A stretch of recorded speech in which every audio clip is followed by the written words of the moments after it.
Hi மக்களே! நம்ம இப்போ எங்கே இருக்கோம்னா, என்னுடைய பையலுக்கு பிறந்த நாளைக்கு ட்ரெஸ் எடுக்க தான் வந்திருக்கோம். விமென்ஸ் வேர்ல்டில எடுத்தா தான் நல்லா இருக்கும் அப்படின்னு நினச்சிட்டு நாங்க வந்திருக்கோம். ஏன்னா, மற்ற கடைகள்லலாம் வந்து பேண்ட் வந்து பையன் கொஞ்சம் ஹைட்டா இருப்பான். அவனுக்கு கிடைக்க மாட்டேங்குது. அதனால தான் இங்க வந்திருக்குது. ஜீன்ஸ்லயும் பாருங்க, 2லயும் பாருங்க. எது உங்களுக்கு பிடிச்சிருக்கோ அத எடுங்க. ஜீன்ஸ்ல அவன் கேட்ட கலர் இருக்காதா? ஷர்ட்னா இருக்கா? நெறைய ட்ரெஸ் இருக்கு. ஆனா, நம்ம எதிர்பார்த்தது தான் கிடைக்கல. வேற எங்கேயாச்சும் கிடைக்குமான்னு வெளியில வந்தாச்சு.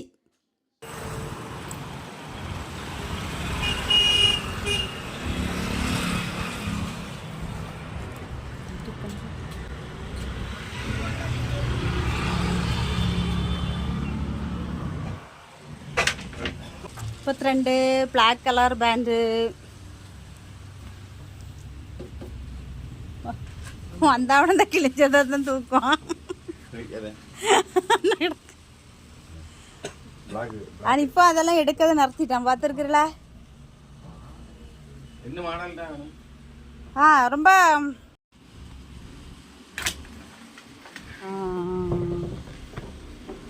இது விட்ட இருக்கு. 2 கடையில் பார்த்தும் மனசுக்கு திருப்தியே இல்லை. ஒரு மாதிரிப்பட்ட ட்ரெஸ் எல்லாம் அவன் போட மாட்டான்.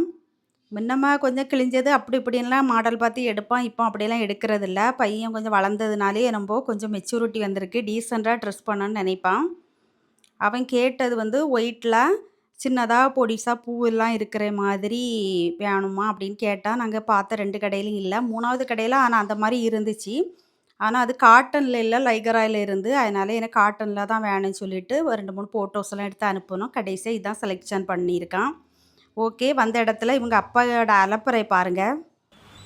பார்த்தீங்களா, மோனுக்கு துணி எடுக்க அந்த இடத்துல உங்களுக்கு கண்ணாடி போட்ட உடனே உண்மை கலெக்டர் லுக்கு வந்துட்டுருங்க. படிச்சிருந்தா போதும்.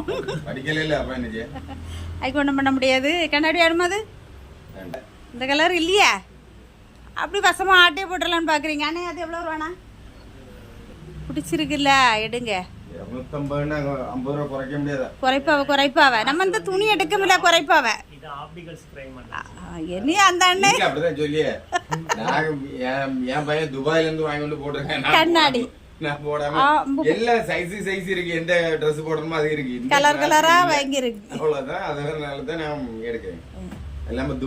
ஓகே, 3வது கடையில் தான் பையலுக்கு மனசுக்கு பிடிச்சது மாதிரி எங்களுக்கு ட்ரெஸ்ஸு கிடச்சிச்சு. ஓகே, வாங்கிட்டு அப்படியே வந்துட்டோம். அந்த கடை பேர் ஓகே என்ன இருக்குது, இதுதான் கடை நேமு. திருப்பி நாங்கள் எப்போவுமே ரெகுலராக நாகர்கோவில் வந்தாலே இந்த பேக்கரிக்கு வருவோம். வீட்டில் இருந்து சொல்லி தான் விடுவாவ. வரும்போது எங்களுக்கு ஏதாச்சும் வாங்கிட்டு வாங்கன்னு, இது வாங்கிட்டு வாங்க அதை வாங்கிட்டு வாங்கன்னு சொல்ல மாட்டாங்க. ஏதாச்சும் வாங்கிட்டு வாங்கன்னு. ஆனால் நம்ம அப்படி சொன்னாலும் அவங்களுக்கு பிடிச்சது தானே வாங்கிட்டு போவோம். ஓகே அப்படின்கிட்டு பசங்க 2 பேர்த்துக்கும் சிக்கன் ரோல் வாங்கிக்கிட்டு நாங்கள் ஆளுக்கு ஒரு டீ தான் குடித்தோம். எப்போவும் முட்டை பப்ஸ் எல்லாம் சாப்பிடுவோம். கொஞ்சம் ரொம்ப நாளுக்கு அப்புறமும் மீன் குழம்பு வச்சு மத்தியானம் சாப்பிட்டதுனால எனக்கு வந்து முட்டை பப்ஸ் வேண்டாம் அப்படின்னு சொல்லிட்டேன். வெறும் டீ மட்டும் போதும் அப்படின்னு சொல்லிட்டு டீ குடிச்சிட்டு அப்படியே பசங்களுக்கு கொஞ்சம் ஸ்நாக்ஸும் வாங்க வேண்டியிருந்து எல்லாம் வாங்கிட்டு. நம்ம சேனலை புதுசாக பார்க்குறவங்க லைக் பண்ணி கமெண்ட் பண்ணுங்கப்பா, சரியா?